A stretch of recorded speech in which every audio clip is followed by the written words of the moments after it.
By runner రూల్‌ని ICC ఎందుకు cancel చేసింది?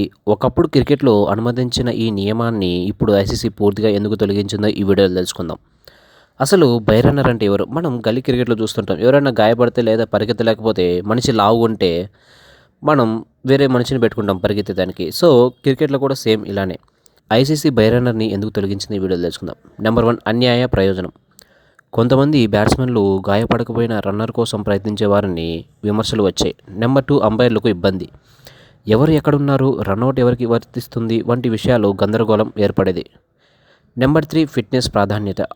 ఆధునిక క్రికెట్లో ఆటగాళ్లు పూర్తి ఫిట్నెస్గా ఉండాలని ఐసీసీ భావించింది. నెంబర్ 4 ఆటను సులభం చేయడం. రన్నర్ వల్ల అనవసరమైన క్లిష్టత పెరుగుతుండడంతో నియమాన్ని తొలగించారు.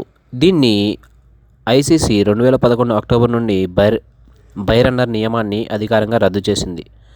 అప్పటి నుంచి గాయపడిన ఆటగాడు స్వయంగా పరిగెత్తాలి. పరిగెత్తలేకపోతే రిటైర్డ్ ఆటగా వెనుక తిరగాలి. ఇలాంటి మరిన్ని ఇన్ఫర్మేషన్ వీడియోస్ కోసం మా ఛానల్ లైక్ చేసి సబ్స్క్రైబ్ చేయండి. Thanks for watching.